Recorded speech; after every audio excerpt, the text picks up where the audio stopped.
Pas di lantai 12, pintu lift kebuka. Di situ tuh nggak ada kantor, kosong. Itu tuh tempat kosong banget. Tuh gue merinding beneran gak, Bu?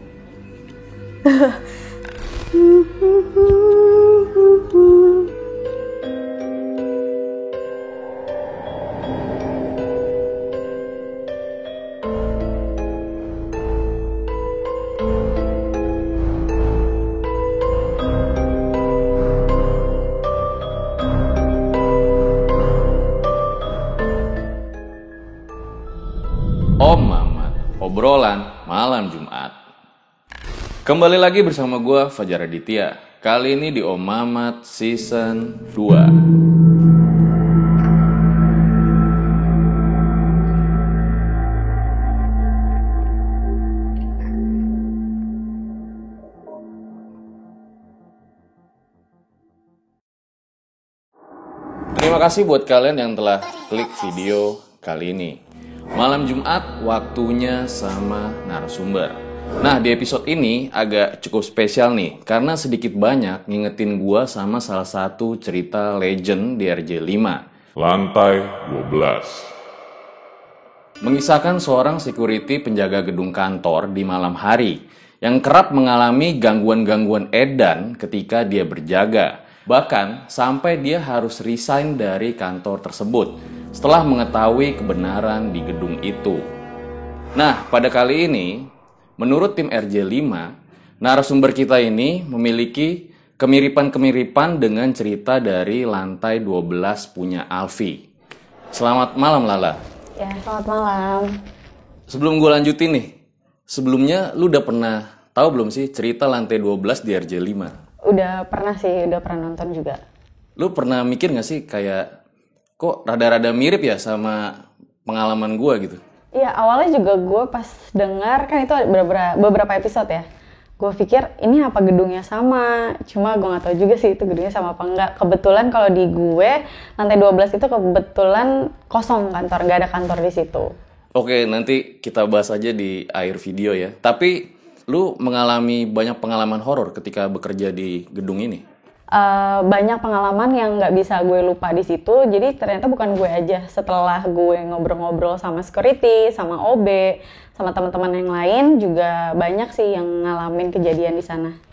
Berarti rekan-rekan lu juga banyak ngalamin pengalaman horor di gedung itu ya? Iya betul. Jadi nggak cuma security aja, tapi pernah direktur juga pernah ketemu. Direktur lu pernah? Iya pernah ketemu. Pasti lagi lembur sampai malam, bahkan maksudnya sampai pagi sih, jam 2 udah masuk pagi ya. Nggak ada rencana pindah gedung? Kebetulan gedungnya beliau udah pindah, itu gedung lama, sekarang kita udah punya gedung sendiri. Oke, ditahan dulu ceritanya. Sebelum gue lanjutkan cerita kali ini, jangan lupa dukung terus karya-karya RJ5 dengan cara subscribe, like, comment, share video ini sekarang juga. So, gue rasa langsung saja berikut adalah ceritanya.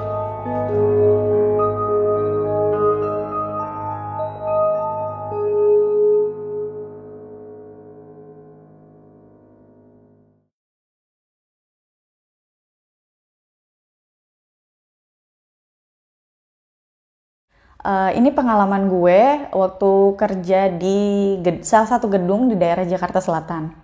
Gue di situ kerja mulai dari tahun 2016 sampai dengan 2019.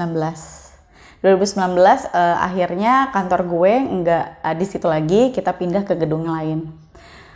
Gedung itu lumayan tua dan ada 27 lantai di situ. Saat itu gue kerja di kantor gue ada di lantai 18 dan 19. Nah, di situ sebenarnya banyak sih cerita-cerita horor yang gue dengar dan kebetulan gue alami sendiri juga.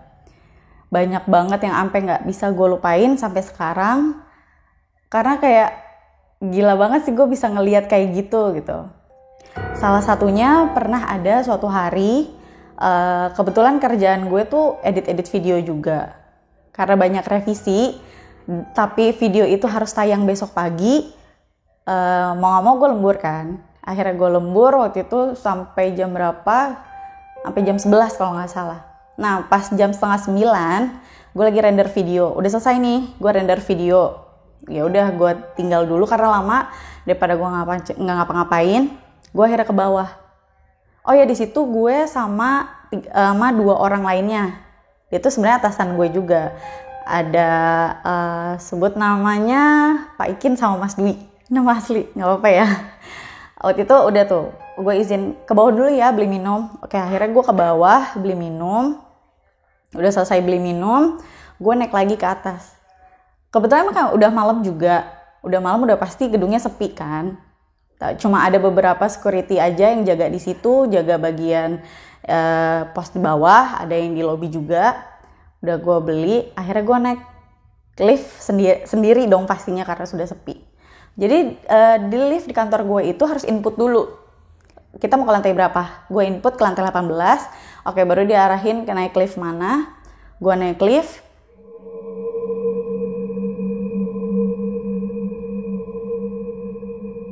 Nah, pas lantai 12, gue nggak mencet lantai 12 dan kebetulan itu sepi banget ya. Pastinya nggak ada dong yang mencet lantai 12 di lobby. Kalau security ngapain sih, iseng banget di mencet lantai 12. Pas di lantai 12, pintu lift kebuka. Di situ tuh nggak ada kantor, kosong. Itu tuh tempat kosong banget, gelap, nggak ada kantor. Gue udah ya elah kebuka lagi di sini. Karena kebetulan di setiap lantai di lift di lantai 12 itu sering banget pintunya kebuka. Mau itu pagi, siang, sore, mau lagi sendiri apalagi rame, sering banget kebuka. Yang gue tahu dari pas gue masuk itu lantai itu emang udah kosong. Itu banyak juga yang ngalamin kejadian horor. Banyak. Dan di lift itu pernah gue pagi-pagi banyakan orangnya di lift itu kebuka tiba-tiba.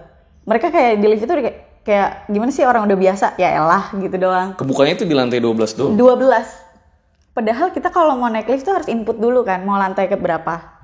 Balik lagi ke ceritanya yang pas gue malam itu, pintu lift kebuka, dan gue sendiri di situ. Dan keadaan gelap, gue kayak udah nggak mau deh nengok, udah nggak mau deh, gue mau tutup pintu lift buru-buru. Seremnya, gue merinding ya. Seremnya, pas pintu ketutup, kayak ada suara dari luar tuh kayak, oh gitu. Bener-bener kayak suara gimana sih, suara cowok gede ngebas banget, kayak berasanya tuh kayak, gitu. Akhirnya gue tutup pintu buru-buru, udah deg-deg banget. Keluar lift, gue ke lantai 18 ke atasan gue, bilang, gue lari-lari, Mas Dwi, aku lihat sesuatu, aku tadi gini, pokoknya cerita lah dengan hebohnya. Karena mereka kayak, ya udah bapak-bapak laki-laki, apaan sih, ini kali capek kali, katanya gitu. Enggak, beneran. Sampai waktu itu tuh, karena itu cowok semua ya, cewek cuma aku doang, sampai ke toilet tuh minta temenin. Dia tuh di pintu harus ngomong, pokoknya nggak boleh kalau berhenti ngomong. Karena saking takutnya aku teriak-teriak kalau dia nggak ngomong. Tapi lu pada saat itu cuma dengar suaranya aja? Dengar suaranya aja. Jelas banget ya? Jelas banget. Tapi kayak gimana sih, kayak ngedeket gitu loh. Wah gitu ya? Iya, kayak ngedeket gitu, mungkin kayak lebih makin gede.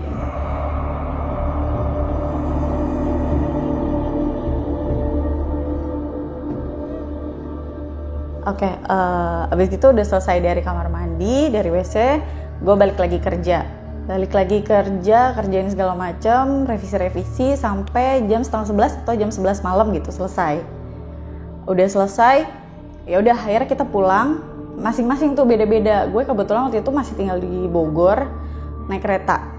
Itu bener-bener di satu lantai itu cuma 3 orang ya? Iya, paling ada security doang. Jadi emang departemen gue tuh emang selalu lembur, hobi lembur. Kita ke bawah bareng-bareng, nggak ada apa-apa. Mereka ke parkiran belakang, nah itu juga serem banget sih parkiran belakangnya. Parkiran belakang, gue buat ke depan naik busway. Tapi perjalanan lama nih, takut kebelet lagi di jalan. Akhirnya gue memutuskan untuk pipis dulu di WC lobby. Jadi di lobby itu tempatnya di sini lorong gitu, ini ada lift kanan kiri ada lift, ke sebelah sana ini ada lorong ke arah toilet di lobby. Jadi kalau mau ke toilet lobby kita masuk lagi ke lorong itu udah gelap, perasaan gue udah nggak enak, gimana ya masuknya ya, tapi macet nih, pasti takut nih ntar kebelet gimana. WC-nya belum dikunci kalau malam? Belum dikunci, dan itu emang nggak ada kuncinya sih, tapi lorongnya udah gelap lumayan dan nggak ada siapa-siapa? Nggak ada siapa-siapa sama sekali. Terus ya udah gue lewatin lorong itu, kebetulan di ujung lorong ada kaca gede banget. Paling pojok tuh ada kaca gede banget. Dan kamar mandi perempuan itu sebelah kaca, deket kaca situ deh. Deket kaca. Oke. Gue masuk nih. Masuk. Karena kebelet, ya udah kayak buru-buru kan. Tapi gue masih tetap sempat ngelihat perempuan. Nggak lihat sampai bawah, cuma lihat sampai sininya doang. Lagi di kaca paling pojok, wastafel, kaca paling pojok lagi gini. Pas gue masuk dia nengok dengan pelan-pelannya itu. Oke, gue nggak peduli kan sama dia, kayak ya udah, gue kebelet, gue mau masuk. Gue masuk ke toilet di bilik pertama, kan itu ada 3 bilik. Pas gue di dalam bilik, gue mikir, kok nih cewek so cantik banget. Nggak tahu di pikiran gue malah jadi kayak menghujat cewek itu, bukannya gue takut. Kok nih cewek so cantik banget sih, jam segini, jam 11 ngapain ngaca-ngaca kayak gitu, pelan-pelan lagi. Gue paling sebel deh sama cewek yang ngaca gitu, pelan-pelan lagi, serem banget. Terus gue tiba-tiba mikir, itu orang bukan ya? Wah ini kalau bukan orang, udah sih. Wah gila sih kalau bukan orang. Akhirnya gue buka pintu bilik dengan buru-buru, brak gue gituin. Gak ada orangnya. Gak ada. Terus gue ngeliat bilik-bilik sebelahnya juga kosong. Kok gak ada ya? Setahu gue kalau misalnya pintu kamar mandi itu, tuh kan itu tipe yang pintu berat gitu, didorong tuh berat banget. Dia tuh pasti bunyi kalau misalnya ditutup. Gak tahu kenapa gue masih sempetnya cobain pintu itu dulu. Belum ada rasa takut tuh. Sempat cobain dulu pintu itu. Gue cobain kalau gue tutup keras dia bunyi. Gue cobain pintu nggak terlalu keras dia tetap bunyi. Sampai pelan-pelan banget itu tetap bunyi. Jadi lu masih nyobain dulu ya? Gue masih cobain dulu. Gue juga baru ngeh kenapa gue masih cobain dulu, kenapa nggak langsung kabur gitu. Akhirnya gue bilang, oh oke, fix itu bukan manusia karena dia keluar pintunya nggak bunyi, sama sekali nggak bunyi. Biarpun di flash tuh, biarpun gue lagi nge-flash, biasanya tetap bunyi suaranya, tetap ada.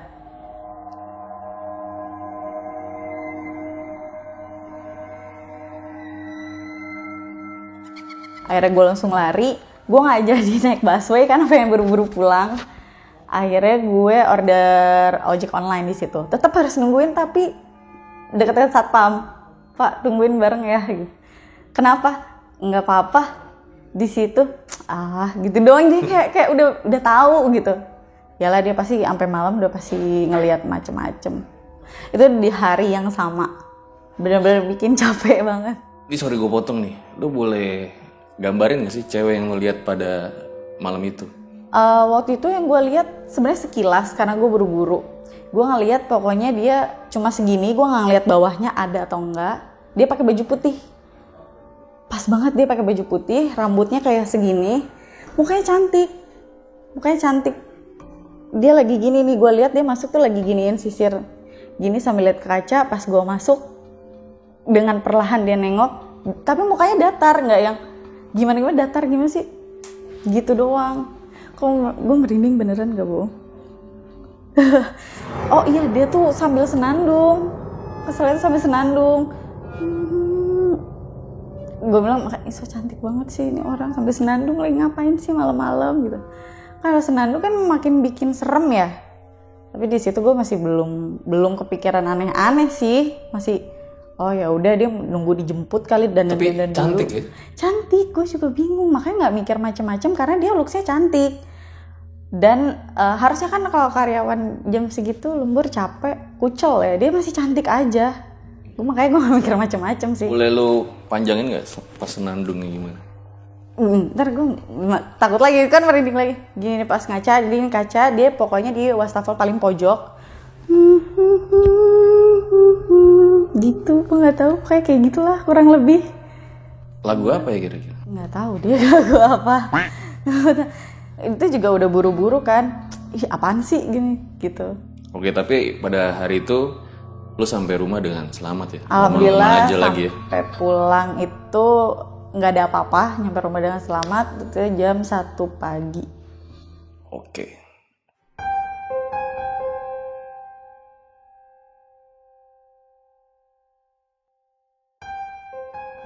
Selain cerita itu juga ada lagi nih cerita yang benar-benar nggak bisa gue lupa.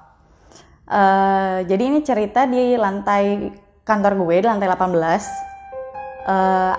Sebenarnya ada 2 kamar mandi. Jadi denahnya itu ini ada lobby. Di depan lobby kan ada lift. Terus di sebelah kanan dan kirinya sini ke arah musola, sebelah sini ke arah kamar mandi. Kamar mandinya yang ini tuh ngelewatin lorong dulu, baru masuk lagi kamar mandi.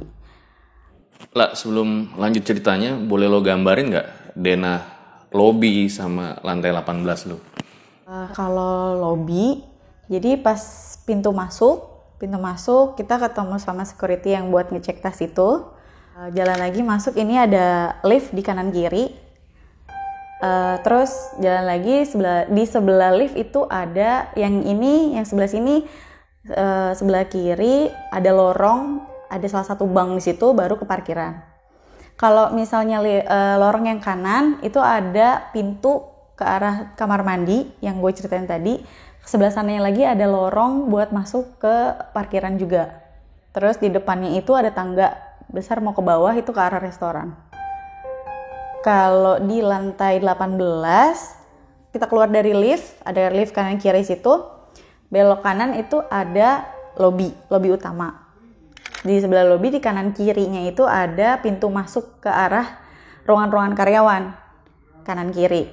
Sebelah lift banget, berarti sebelum pintu arah masuk karyawan itu ada toilet depan.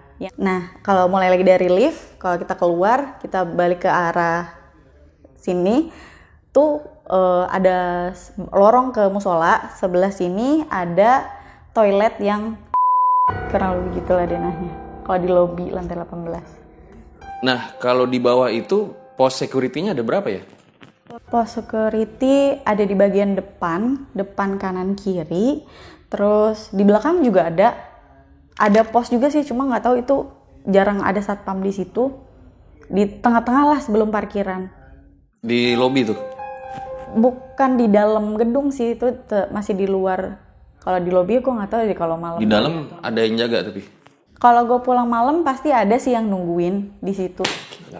3 pos, kok mirip ya? Ya nggak tahu lah ya. Tahu sih itu sama apa enggak.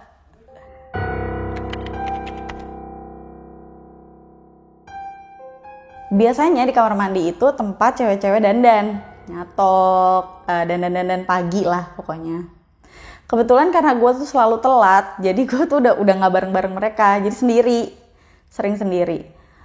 Pernah suatu waktu gue baru buka pintu kamar mandinya, kan itu ada 3 bilik nih, 1, 2, 3, di sini ada wastafel. Pas gue baru buka, langsung ngeliat ke arah situ dong, ke arah bilik kamar mandi. Dari bilik ketiga paling pojok keluar nenek-nenek, pelan-pelan sih keluarnya, tapi itu bikin sport jantung banget. Keluarlah dari bilik, dia nggak liatnya ke arah sana, nggak ngeliat ke arah gue. Keluar nenek-nenek dari bilik, agak-agak berisi sih neneknya tuh. Gue ngeliat dari situ tuh nggak bisa ngapa-ngapain, nge-freeze dulu. Udah mau kabur tapi kok kayak takut banget gitu. Padahal baru setengah dia keluar tapi udah setakut itu tuh. Akhirnya gue lari keluar, pas udah ngeliat itu gila sih. Itu benar-benar sampai sekarang sosok neneknya aja sampai inget banget bentukannya kayak apa. Kayak gimana emang? Bentukannya itu yang gue lihat dia kayak pakai baju coklat, terus ini tuh kayak digelung gitu, baju coklat tapi dia pakai baju kebaya coklat. Gue baru lihat setengah dia aja sih, udah kayak gitu. Ini pokoknya ingatnya digelung. Gelung tuh konde maksudnya? Iya, di konde pakai baju coklat, kebaya bunga-bunga gitu. Sedetail itu sih ngelihatnya, makanya sampai sekarang takut. Tapi dia sempat lihat lu apa ngomong gitu? Enggak. Dia nggak ngelihat gue, dia ngelihat ke arah lurus aja pas dia keluar. Pagi padahal ya? Pagi. Nah, di kamar mandi itu juga lumayan banyak cerita sih. Kebetulan kan emang setiap pagi gue dandan di situ. Selain ada nenek-nenek keluar, juga gue pernah lagi dandan tiba-tiba ada tempat sampah ditendang, brak gitu. Kayaknya di kantor tuh nggak mungkin ada tikus kan? Gedung kayak gitu nggak mungkin ada tikus. Bener-bener jelas banget ditendang, brak.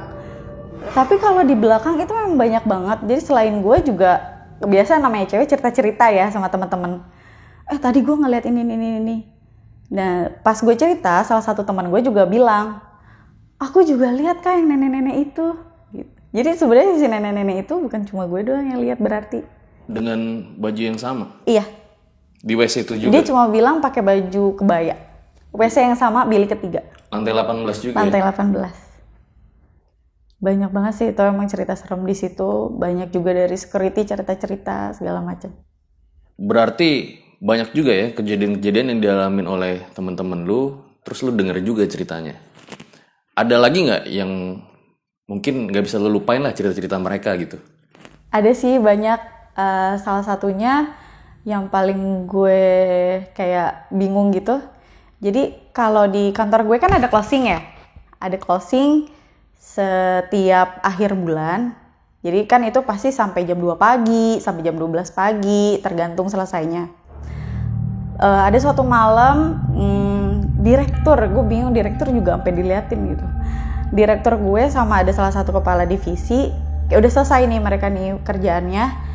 Jadi kalau mau keluar dari lantai 18, mau keluar kantor itu, kita ngeluarin lorong dulu, terus belok gitu.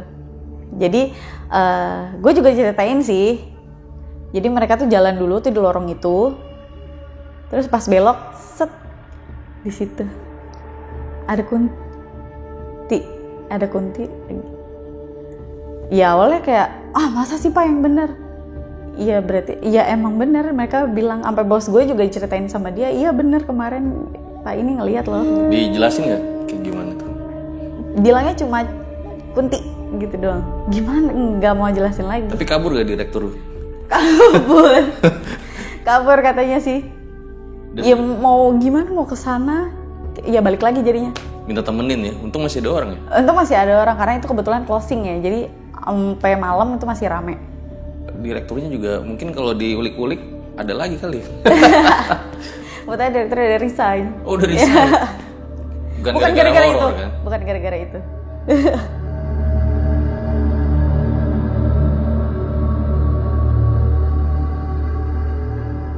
Selain itu juga, karena kebetulan kan aku sering banget cerita serem nih sama orang-orang. Terus jadi tuh orang kadang, oh iya ini juga ada gitu. Pernah suatu waktu sekretarisnya direktur cerita-cerita gitu sama aku kan. Jadi pasti kan ini kalau kantor pasti ada security yang sampai malam nungguin. Dia ada shift malam dan di lobi lantai 18 itu ada ruangan yang buat nerima tamunya direktur. Kita sebutnya lounge. Jadi di lounge itu full kaca deh, kanan kirinya kaca. Nah si security ini mungkin bosen kali ya, dia udah selesai ngecek sana sini, dia nonton TV sambil tiduran. Akhirnya dia ketiduran. Pas bangun-bangun, di kaca itu tuh jadi kayak diliatin sama beberapa sosok dia bilang sampai kayak keluarga, karena ada ibu, ada yang cewek, ada yang anak kecil, ada yang bapak-bapaknya situ ngeliatin dia dari kaca. Wujudnya orang atau gimana? Wujudnya serem dia bilang. Pas aku nanya lagi emang kayak gimana, nggak mau dia cerita, serem katanya. Karena emang mungkin itu juga di lantai 18 ya, lantainya lu ya. Iya. Nggak mau cerita kali, Pak. Nggak mau Takutnya cerita. lu takut. Iya sih, semuanya pada takut sih pasti kalau ada kayak gitu. Setelah itu ada lagi. Jadi kan karena cerita-cerita horor, jadi ada lagi kan. Cerita lagi, iya gue liat ini, gue liat ini. Pernah suatu waktu katanya mereka lagi lembur juga. Lagi lembur, lagi edit sampai malam.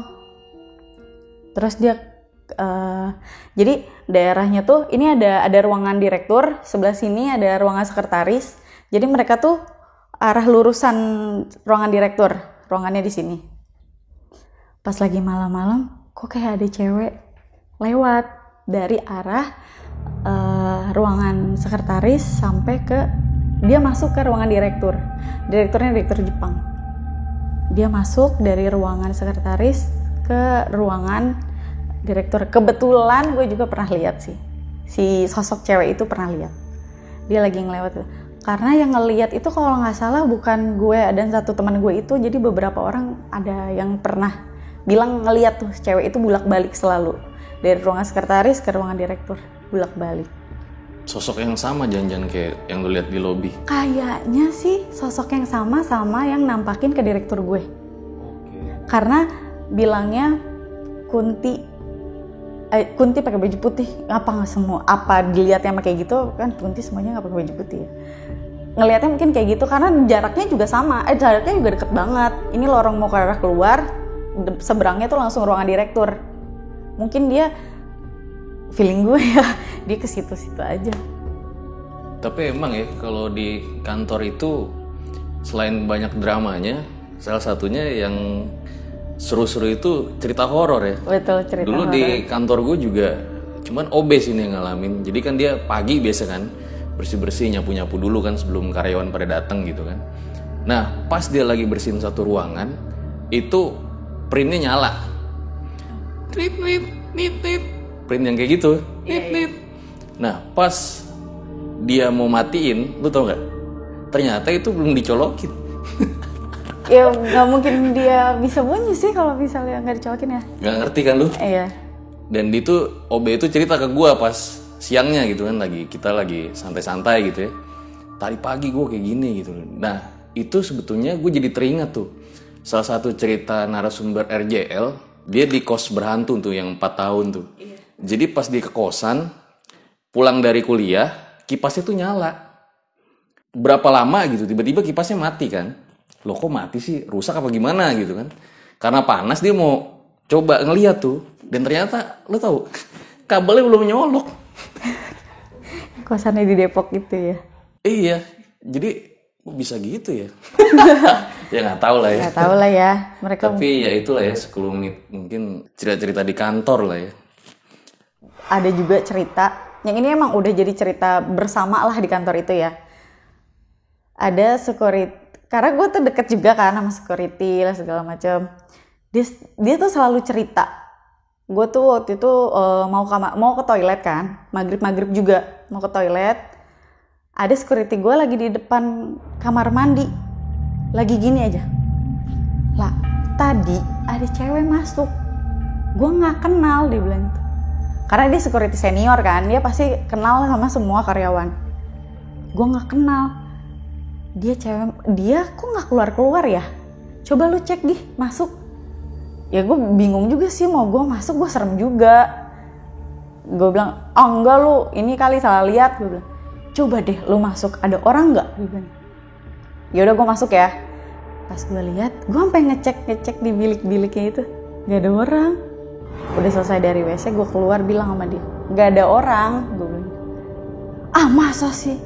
Kan dia orang timur gitu kan, jadi dia masa sih? Yang bener kau gitu. Bener gak ada orang, lu mau masuk?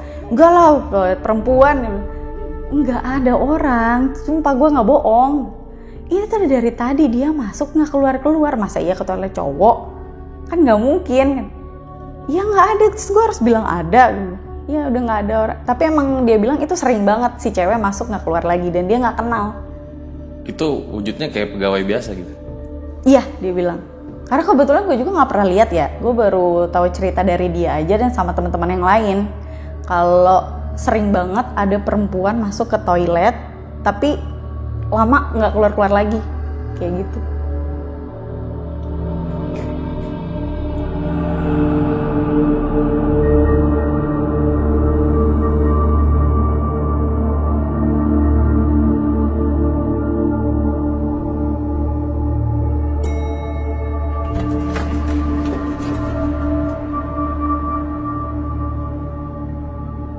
Itu dia guys, sebuah kisah yang sangat luar biasa sekali dari Lala, sekelumit cerita horor di kantornya. Tapi La, sekarang berarti gedung lu udah pindah ya sejak tahun 2019?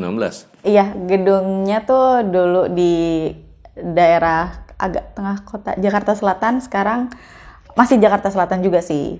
Udah pindah gedung lah. Karena horor itu bukan kan? Enggak, kebetulan kita punya gedung sendiri. Kalau itu kan masih gedung sewa. Sekarang kita punya gedung sendiri. Tapi di lantai 12 itu ada dari temen-temen lu nggak? Atau lu pernah dengar cerita ada yang ngalamin kejadian sampai gila banget gitu? Kalau gue tanya sih nggak ada sih ya. Sampai pernah gue saking isengnya tuh nanya sama yang buat bersih-bersih, cleaning service-nya gedung. Sampai gue tanya, Bu, lantai 12 pernah lihat apa nggak? Dia bilang sih nggak ada sih, emang ibu-ibu juga. Mungkin dia emang nggak pernah lihat apa-apa. Tapi kalau misalnya yang lift selalu dan sering banget kebuka tiba-tiba di lantai 12 itu sering banget. Dan emang udah terkenal juga horor katanya lantai 12 di gedung itu. Iya, orang kosong kan, sudah pasti sih banyak di situ. Jadi dari lo masuk emang udah kosong ya? Udah kosong. Gue kan masuk 2016 akhir, itu udah kosong. Oke, tapi lo pernah gak sih kan sering ngalamin kejadian-kejadian horor nih pas lagi lembur gitu kan, atau bahkan lagi pagi lah ya? Iya. Itu lo pernah sampai kapok gak sih? Gue males kerja, serem gitu atau gimana? Kalau kerja sih nggak kapok kan butuh. Kalau kerja sih nggak kapok, tapi kalau misalnya kayak di lobby, kalau mau ke toilet malam-malam itu udah kapok. Itu udah kapok. Terus kalau kayak di lantai 18, toilet yang belakang itu yang ketemu nenek-nenek, itu kapok kalau sendiri. Jadi minta temenin orang. Kalau sendiri kayaknya udah kebayang-bayang si nenek-nenek lewat. Berarti sekarang lebih ke minta temenin aja lah ya? Minta temenin aja. Gak sampai yang gimana banget gitu. Oke, itu dia guys, sebuah kisah yang luar biasa sekali dari Lala. Dimana kalau menurut gue nih, ada beberapa lah kemiripan ya. Mulai dari lift yang sering berhenti di lantai 12. Terus juga lobbynya tuh ada lorongnya. Sosoknya tuh juga perempuan juga yang dilihat sama Lala. Sama yang pernah si Alfi lihat di cerita lantai 12. Mungkin perbedaannya adalah kalau ceritanya Alfi lantai 12-nya itu ruangan kantor biasa, masih ada komputernya, masih ada kursinya. Kalau Lala ini bener-bener kosong ya, nggak ada apa-apa ya. Itu kalau boleh tahu kenapa kok dikosongin? Ya berarti nggak ada tenan yang sewa. Oh gitu. Iya. Apa jangan-jangan udah pindah ya tenannya? Ya nggak tahu lah ya. Mungkin ada yang punya pengalaman cerita tentang lantai 12 juga, bisa banget kirim ke RJ5 nih, karena gue sebenarnya masih penasaran banget sih sama cerita ini. Gue rasa cukup demikian episode Om Ahmad pada kali ini. Sekali lagi thank you Lala udah menyebarkan cerita di RJ5. Ambil baiknya dan buang buruknya. Dengan adanya cerita-cerita seperti ini, jangan malah menjadikan kalian takut. Akan tetapi kalian harus yakin dan semakin percaya dengan kebesarannya. Gue Fajar Aditya, RJ5, Lala, undur diri. Ciao.